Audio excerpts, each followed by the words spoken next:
بیٹے کی شادی کی، بہو گھر لائے، ابھی 2 دن نہیں گزرے تھے، کاروبار میں نقصان ہو گیا، یا گھر کا کوئی فرد فوت ہو گیا، یا کوئی جانور مر گیا، تو کہا کہ یہ منحوسہ آئی ہے تو ہمارا یہ نقصان ہو گیا۔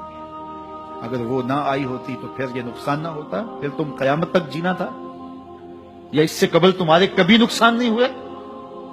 تمہارے گھر کے اندر بیٹیاں موجود ہیں، یہ بھی کل کسی کی بہو بنیں گے، اور ان کا بھی کوئی نقصان ہو سکتا ہے، اور یہ بھی منحوسہ قرار دی جا سکتی۔ پھر تانو تشنی کے تیر جو ہے وہ اس کے اوپر لگائے جانے لگے۔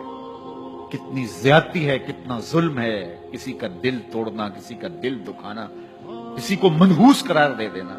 آج خود تمہارے پاس کیا سند ہے؟ تمہیں الہام ہوا ہے؟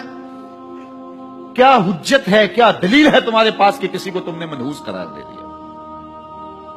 کتنا مکار ہے انسان، اپنی بدعمالیوں کو، اپنی نیت کے کھوٹ کو، اپنی نیت کی کوتاہیوں کو، اپنی سستیوں کو، اپنے عمل کی کمیوں کو دوسرے کے اوپر مر دیتا ہے۔ کاروبار تو نے صحیح نہیں کیا، نقصان ہو گیا۔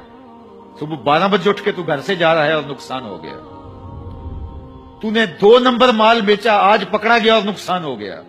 تم نے ٹیکس نہیں دیا، تم نے زکات نہیں دی، تم نے دروازے پہ کھڑے ہوئے سائل کو جھڑکا، نقصان ہو گیا۔ یہ تمہارے پاپ ہیں جو مصیبت بن کے تمہارے سامنے آتے ہیں۔ یہ تمہاری بے تدبیریاں ہیں، تمہاری ناحکمتیاں ہیں، یہ تمہاری بے احتیاطیاں ہیں، یہ تمہارا تکبر ہے، یہ تمہارا غرور ہے، یہ تمہارا عجب ہے، یہ تمہاری ریاکاری ہے، یہ تمہاری خیانت ہے، یہ تمہاری دھوکہ بازی ہے، یہ تمہارے قلب کے اندر چھپی ہوئی نفرت ہے جو آج تمہیں مصیبت بن کے جس کا سامنا کرنا پڑ رہا ہے۔ یہ تمہارے اندر کے عیب ہیں جو مجسم ہو کے تمہارے سامنے آئے۔ اللہ تعالیٰ نے قرآن مجید میں ارشاد فرمایا وَمَا أَصَابَكُم مِّن مُّصِيبَةٍ فَبِمَا كَسَبَتْ أَيْدِيكُمْ، جو تمہارے اوپر مصیبت آتی ہے وہ تمہاری اپنی کرتوتوں کی وجہ سے آتی ہے۔ بیماری آئی تمہارے پرہیز نہ کرنے کی وجہ سے آئی، بیماری آئی تمہارا زیادہ کھا لینے کی وجہ سے آئی، بیماری آئی تمہارا نامناسب غذا لینے کی وجہ سے آئی، بیماری آئی وقت پہ سوئے نہیں، وقت پہ اٹھے نہیں، تم نے کسی سے زیادتی کی، بیماری تمہاری بدعمالیوں کی سزا ہے، مصیبت کا آنا، تکلیف کا آنا تمہاری بدعمالیوں کی سزا ہے، اور منحوسہ یہ خاندان کی خاتون ہے۔ تو یہ دوسرے کے اوپر مر کے اپنی کوتاہی، اپنی غلطی دوسرے کے اوپر لگا دے اور اس کو منحوس قرار دے دیا۔ اگر کسی کا کام تمہیں دیکھ کر کے اچھا نہ ہو تو پھر تم بھی منحوس قرار پائے نا۔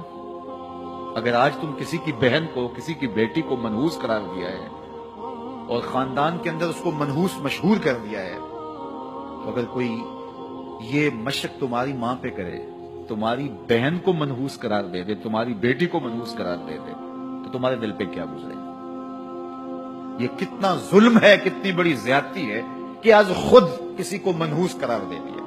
کوئی منحوس نہیں ہے، کوئی لمحہ منحوس نہیں ہے، کوئی شخص منحوس نہیں ہے، کوئی وقت منحوس نہیں ہے، کوئی گھڑی منحوس نہیں ہے۔ مصیبت کا آنا، تکلیف کا آنا تمہاری بدعمالیوں کی سزا ہے۔